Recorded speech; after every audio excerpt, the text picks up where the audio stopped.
buenas tardes, pues mucho gusto. Varios nos volvemos a ver y nosotros nos empezamos a ver ahora. El tema que yo escogí para participar en este evento me parece importante por lo que dijo José de Jesús hoy en la mañana. Él nos hizo una visión panorámica del conjunto de autores que hicieron aportes, que formaron parte de su conjunto, dentro del cual se inscribe el de Ernest Mandel. Fue una intervención de José de Jesús que fue muy agradecida, muy agradecida en su momento, porque me parece que estaba respondiendo a una fuerte necesidad. Él lo que nos presenta es un panorama en el que se ve que hay un auge de la discusión marxista, un auge del pensamiento crítico, y que es en el contexto de este auge en el que se inscribe el aporte de Ernest Mandel.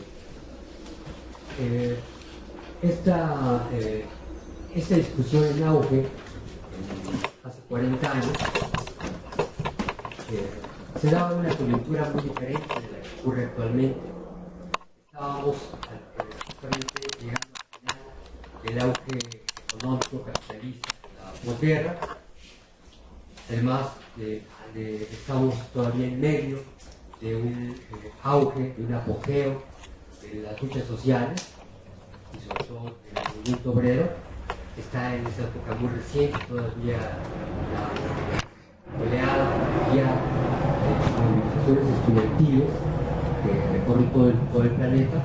Las principales ciudades de todo el mundo vivieron aquella experiencia. De esas experiencias se nutrió el pensamiento de Ernest Mandel y sobre todo la energía, digamos, la euforia, la enjundia, la fuerza con la que se planteaba en aquel entonces este desarrollo del pensamiento crítico. Actualmente estamos viviendo de nuevo una exigencia por reactivar la reflexión y la investigación críticas, y sobre todo en el campo del marxismo. Esta exigencia nos está planteando ahora la crisis. Estamos viviendo una crisis muy prolongada, muy profunda, muy violenta, que nos está obligando a retomar aquellas discusiones. Este es el punto que me parece a mí más importante, porque a mí me parece que uno de los aspectos que a mí me interesa resaltar de la obra de Mandel es este hecho de que él participa en esa discusión. El libro de Mandel, si ustedes lo ven, es un libro que convoca la discusión. Es un libro que en este libro Mandel está tratando de hacer un balance, un análisis del capitalismo de la posguerra, y este análisis tiene como objetivo medir los límites de ese auge. Mandel está previendo que se avecina una crisis. Poco después de que se publica el capitalismo tardío, ya ahí se vislumbra el comienzo de la crisis. Poco después, unos pocos años después, Mandel anuncia abiertamente que ya está ensayando esa crisis. Él fue uno de los pocos economistas en el marxismo, quizá fue el primero que anunció esa crisis. Él estaba previendo el agotamiento de aquel auge, pero él estaba planteando que para definir esos límites, para captar ese agotamiento, había que dar una explicación del fin del auge de la posguerra a partir de una explicación de todo el auge, o sea, de todo el periodo que pasó desde la Segunda Guerra Mundial. Y esta explicación, a su vez, tenía que basarse en una explicación de todo lo que había sido el siglo XX hasta ese momento. Es digamos, es un análisis de la coyuntura, el que está en el objetivo del análisis que hace Ernst Mandel, en ese libro tan grande, con tan grandes alcances, que tiene un objeto de análisis que es ni más ni menos que el desarrollo económico capitalista de todo el siglo XX hasta ese momento, pero su finalidad está centrada por este objetivo, digamos, coyuntural, que es el de medir el agotamiento de ese auge. Y bueno, así como él ve, para analizar esa coyuntura, para dar cuenta de ese límite, o sea, el auge de la posguerra se está acabando, estamos en la antesala de una crisis. Él ve que este análisis tiene que llevarlo a cabo discutiendo con todos los autores que han hecho aportes importantes en el análisis del desarrollo capitalista durante todo el siglo XX. Entonces, ustedes ven su libro, se van a dar cuenta de que es un libro lleno de referencias bibliográficas, lleno de citas, lleno además de discusiones, de polémicas. Mandel convoca a discutir a todo el mundo, sobre todo a los autores marxistas, y de manera que él está discutiendo de tal manera que él pone un terreno de discusión. Él está asumiendo que está llevando a cabo una intervención en un terreno polémico muy rico, que abarca pues, todo el siglo XX. Mandel no solo discute con sus contemporáneos, que son fundamentalmente los que mencionó José Jesús en la mañana, sino que él está discutiendo con todos los autores marxistas que durante el siglo XX han estado pensando el problema del desarrollo capitalista desde la perspectiva de la revolución. O sea, los límites de ese desarrollo, el sentido, la dirección que lleva a ese desarrollo y cómo es que este apunta y está preparando una revolución. Cómo dentro del desarrollo capitalista se está preparando, se está produciendo las condiciones de posibilidad de la revolución del capitalismo. Este fue el objetivo de Mandel en ese libro, y este es el objetivo de Mandel en realidad en toda su obra, en toda su vida. Mandel era un militante, era un hombre de partido, un marxista muy consecuente, y su objetivo, lo que siempre tuvo en la mira, era esta perspectiva, que es por lo demás la perspectiva esencial de los grandes debates marxistas del siglo XX, y como les digo, en este libro se sintetizan. Bueno, este me parece que es un valor, es un mérito innegable del libro de Mandel. El libro de Mandel ha sido muy discutido, sus tesis han sido muy polémicas, lo cual no solo quiere decir que cometió errores, sino que en realidad abonó, hizo grandes aportes, sino tanto muchas veces en las respuestas, en las soluciones que él ofrecía para los problemas que planteaba, sí, desde luego para los problemas que él estaba planteando, ¿no? Bueno, desde ese punto de vista, por cierto, me gustaría agregar que lo que nos estaba planteando José de Jesús en la mañana era no solo este panorama, este conjunto de aportes, de teóricos muy importantes, de obras fundamentales, contemporáneos a Mandel, pocos años anteriores, pocos años posteriores, pero que forman parte de esta constelación, sino que se trata de todo un programa de investigación, un programa de discusión, un programa de reflexión que sigue vigente. Porque todos aquellos problemas, los que plantea Mandel y los que plantean todos esos autores, por los que se acompaña Mandel o por los que incluso discute, todos aquellos problemas, digamos, que dieron pie a discusiones que fueron truncadas. Aquellas discusiones no llegaron, ni mucho menos, a solución.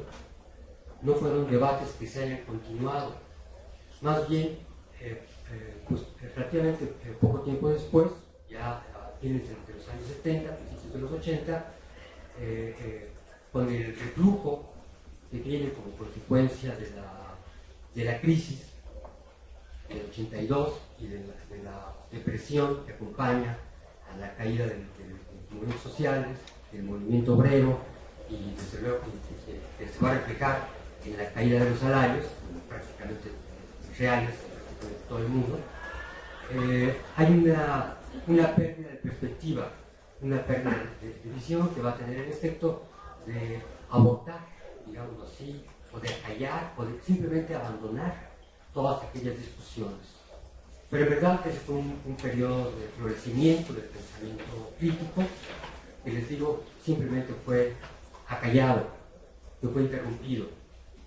Y este sofocamiento, este olvido, en verdad ha continuado prácticamente pues hasta nuestros días, en los que, no obstante, los momentos, intentos de repunte, de reactivación, de la reflexión, del pensamiento crítico, ha sido insuficiente para revertir esta situación de abandono. Esto nos permite entender la diferencia entre aquella coyuntura de florecimiento del pensamiento crítico, de investigación, de discusión, y el que vivimos actualmente.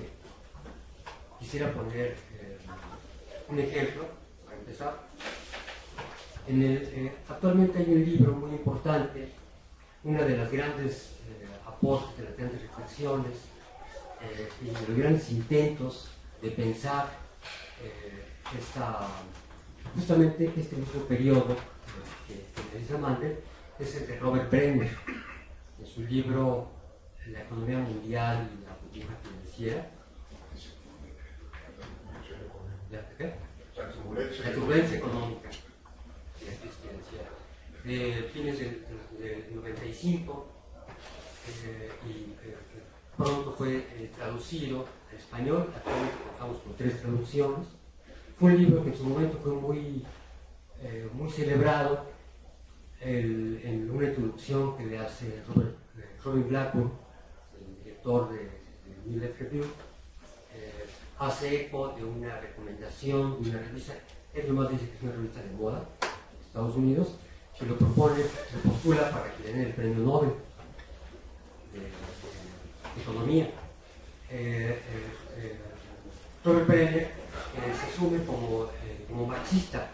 Él fundamentalmente es historiador. Su libro es un libro propiamente de historia económica, pero que por el tema que aborda, pues en verdad es un libro de economía política muy actual, muy vigente. Este libro está en la base de otros grandes aportes como los de David Harvey, los de Giovanni Arrighi, que son otros autores que han hecho intentos de un alcance similar, de pensar la coyuntura de la crisis actual desde esta perspectiva, o sea, sobre la base de una reflexión sobre qué fue todo el siglo XX. Bueno, pero sin embargo, este libro de Robert Brenner, si ustedes lo ven, en ningún momento aparece algún concepto marxista y no se maneja para nada la economía marxista. No es un libro propiamente de economía marxista, ni de crítica, ni de análisis marxista de la economía mundial.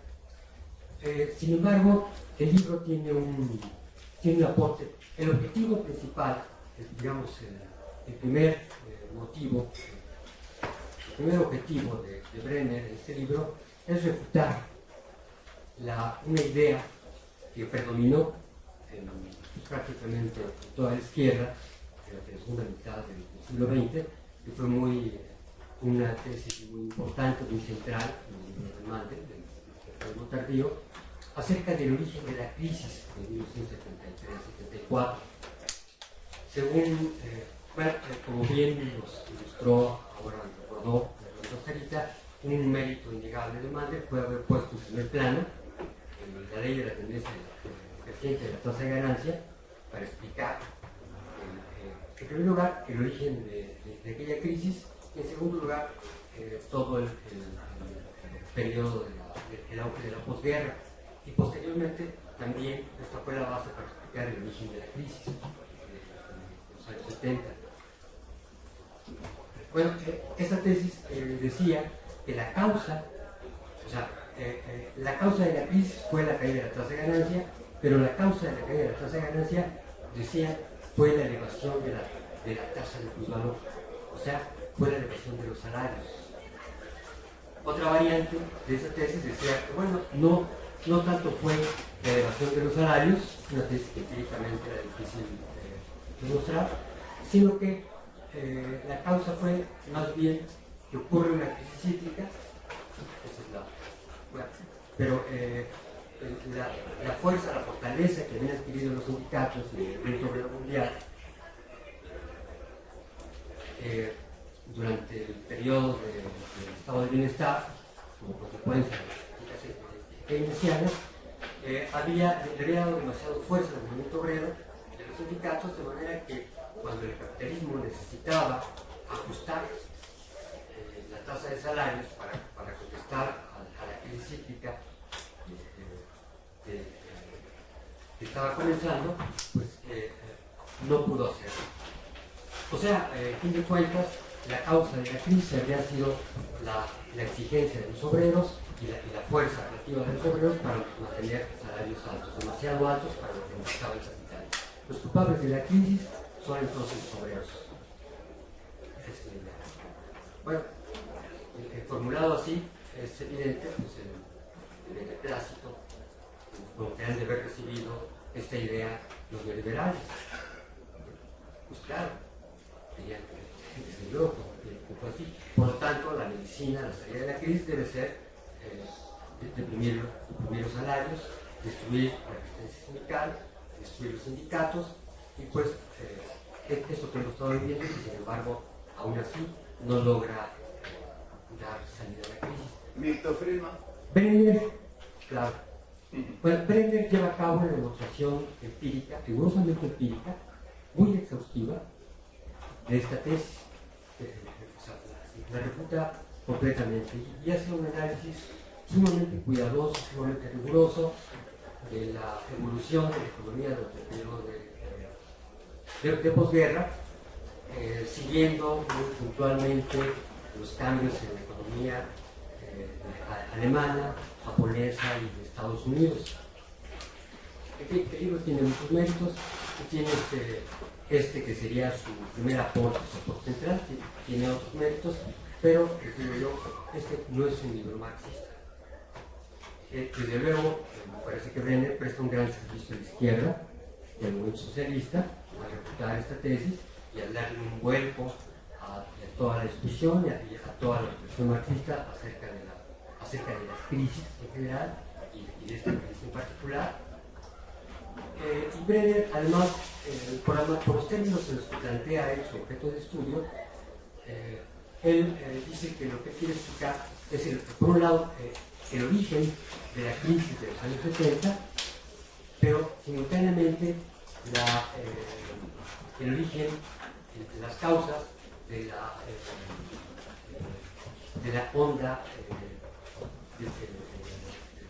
onda larga de probabilidad depresiva. Él dice, con bastante cautela, ¿no? Ahorita lo estimulaba por ejemplo Margarita, que hemos vivido desde entonces a la fecha. Y él va a basar su explicación también en una caída de la tasa de ganancia. Él, de la tendencia de la tasa de ganancia, él habla de una caída de la rentabilidad del capital. Su terminología se mantiene siempre rigurosamente dentro de este ámbito académico convencional. O sea, insisto, él no maneja conceptos marxistas, no maneja la visión marxista y explica esta caída de la rentabilidad por la competencia. Bueno, en términos muy similares a como lo estaba ahorita formulando Rolando Astarita, que es una proposición muy interesante y muy apegada además a los paradoxos empíricos, ¿no? Con los que contamos actualmente. Bueno, pero ven ustedes, para que se pueda decir que un libro como este de Brenner, que es tan importante y evidentemente tan útil para la izquierda actualmente, pero que sea saludado como merecedor no solo del premio Nobel, sino que además dicen, bueno, porque no completé la referencia, dicen seguramente no le van a dar el premio Nobel, ya parece que el jurado del premio Nobel va a dar el premio a un izquierdista, ¿no? pero sí que es el auténtico continuador de la obra de Marx para nuestros días, dicen ellos, ¿no? Bueno, y esto Charlie Blackmore sí lo acepta plenamente, ¿no? Bueno, pues esto suena algo exagerado, pero yo creo que es muy sintomático del clima que estamos viviendo, ¿no? O sea, por un lado de esta gran necesidad de reactivar efectivamente la investigación marxista, y por otro lado de la situación de anomia, que diríamos, de escasez, de sed, de falta de alimento, de nutrición para alimentar esta reactivación del pensamiento marxista. Y es que lo que nutre el pensamiento, lo que nutre el desarrollo del pensamiento, el pensamiento científico en general, y desde luego también el pensamiento crítico, pues es la discusión. Y lo que pasa, y lo que me parece a mí en el actual auge que estamos viviendo, es que lo que está faltando es justamente esta discusión. Por discusión, yo quiero entender lo que entendía Mandel, y este me parece que es el enfoque que yo le quiero dar a este homenaje. Mandel plantea que hay que reactivar esta reflexión marxista con base en la discusión, discutiendo con los otros aportes, no solo los contemporáneos, sino con los anteriores, digámoslo en una fórmula.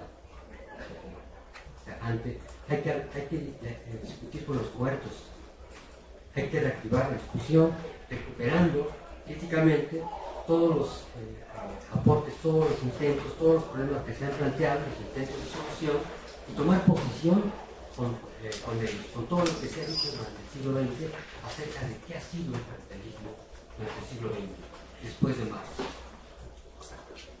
Bueno, en esta perspectiva,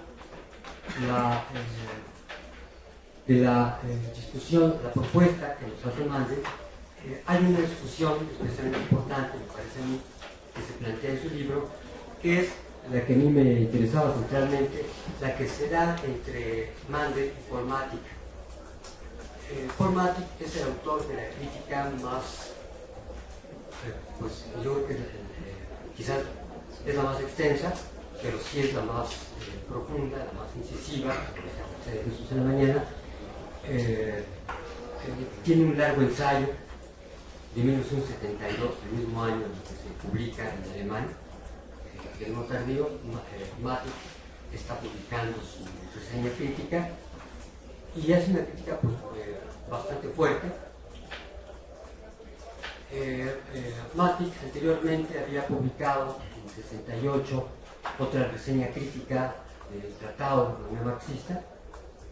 El Tratado de Economía Marxista se publica originalmente en 1962, pero en francés. En 68 se publica en inglés, y el mismo año en inglés lo reseña críticamente Matic. Y entonces, después en 72, complementa aquella crítica con esta otra, con este ensayo. Esta confrontación entre Erich Mandel y Paul Matic es muy importante, me parece a mí, es de los debates que se plantean a propósito del libro de Mandel y dentro del propio libro de Mandel. Quizás sea la discusión más importante, porque se trata de la confrontación entre dos grandes vertientes, dos grandes tradiciones del marxismo que recorrieron todo el siglo XX. La tradición a la que pertenece Matic es una tradición que se remonta a Rosa Luxemburgo, pero que luego se continúa con desde el punto de vista teórico, bueno, desde el punto de vista político, con el comunismo de los consejos, un movimiento que surge en Holanda y en Alemania. Los principales representantes son Otto Rühle, Hermann Borchner, Anton Pannekoek. Inicialmente se trata del comunismo radical, el comunismo de izquierda, que es aquel con el que polemiza Lenin. ¿Se acuerdan ustedes de la enfermedad infantil y el izquierdismo del comunismo? Es una crítica justamente a estos autores, y va a ser una polémica que luego se va a continuar. Ellos van a contestar a la crítica de Lenin, y va a representar esta polémica entre Lenin y los consejistas un debate entre dos grandes propuestas y dos grandes experiencias de lo que fue el proceso revolucionario, dentro del cual surge la Revolución Rusa, pero que luego ocurre que se queda aislada. El proceso de que surge la Revolución Rusa es un proceso revolucionario que abarca toda Europa, pero que va a ser aplastado en Europa occidental, y en Rusia va a quedar triunfante, pero el quedar triunfante va a quedar aislado, y entonces va a resultar que la estrategia bolchevique va a tener grandes frutos en su momento, que va a permitir la toma del poder en Rusia, va a ser claramente inadecuada para las condiciones del capitalismo occidental, y los revolucionarios occidentales van a expresar esta discordancia, esta discrepancia en términos políticos y en términos teóricos. De esta misma corriente luego se van a nutrir otros autores de aportes teóricos fundamentales como Karl Bosch o el mismo Palékoé, y sobre todo Henrik Grossman. Henrik Grossman es, si decíamos, se ha hecho varias veces, que Mandel es quizá el economista marxista más importante de la segunda mitad del siglo XX. Grossman fue, sin duda, el economista marxista más importante de todo el siglo XX. Pero la propuesta de Grossman, su manera de entender el marxismo, es una manera muy ajena y muy confrontada críticamente con la manera de entender el marxismo, que se volvió hegemónica, que se volvió oficial, sobre todo a partir del prestigio que adquirió la propuesta leninista a partir del triunfo de la Revolución Rusa. Sin embargo, durante todo el siglo XX se va a ser recorrido por esta controversia que va a ser a la vez política, una confrontación entre propuestas alternativas confrontadas de estrategia política revolucionaria, y también teórica. Son dos maneras de entender el marxismo que se van a sintetizar ahora en la polémica entre Matic y Mandel en torno en esta reseña que hace Matic de Mandel, y en la controversia, en las críticas que a su vez Mandel va a hacer en su libro El capitalismo tardío, de la obra fundamental de Paul Matic, que es Marx y Keynes, por los límites de la economía mixta, desde 1969. Bueno, no puedo entrar ya entonces al detalle de esta discusión, pero sí puedo decir que, lástima que no se pueda anunciar, esta controversia se sintetiza, se resume en la manera de entender la ley del valor. El aporte fundamental de Grossman fue su recuperación de la ley de la tendencia de creciente de la tasa de ganancia como contraparte, como complemento de la ley general de la acumulación capitalista que presenta Marx en todo el capital.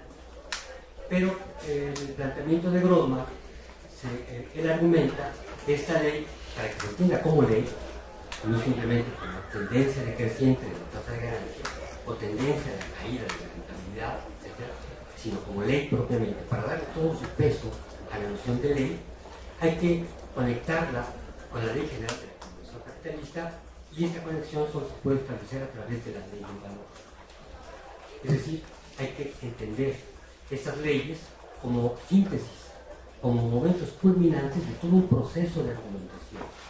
Y la columna vertebral, el hilo conductor de esta argumentación, es la teoría del valor.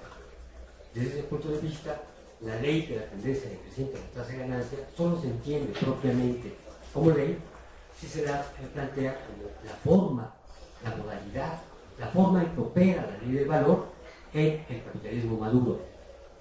Para que se entienda de esta manera, dice Grossman, lo que hay que entender es el proceso que Marx denomina sobreacumulación de capital. Esta es la propuesta de Grossman que él deja planteada, y esta va a ser la que va a retomar Paul Matic. Todo su libro, Marx y Keynes, es un intento de análisis del capitalismo del siglo XX, de todo el mercado mundial, desde la perspectiva de la ley del valor, como un capitalismo maduro o sobrearticulativo. Y esta interpretación es la que va a confrontar con Mandel. Entonces, por eso les digo, se van a confrontar entonces dos maneras radicalmente diferentes de entender la ley del valor en referencia a la ley de la tendencia decreciente y la tasa de ganancia. El día de mañana, Jorge Veraza va a abundar en este tema y va a hablar de cómo es que Mandel, justamente el punto que nos acaba de plantear Francisco ahorita, este mérito de Mandel de haber puesto en primer plano la ley de la tendencia decreciente de la tasa de ganancia, para explicar el origen de la crisis de los años 70 y las crisis en general, eso tuvo un significado muy importante para marcó un hito, como nos dijo Francisco ahorita, en el desarrollo del pensamiento crítico en el siglo XX. Bueno, pues muchas gracias.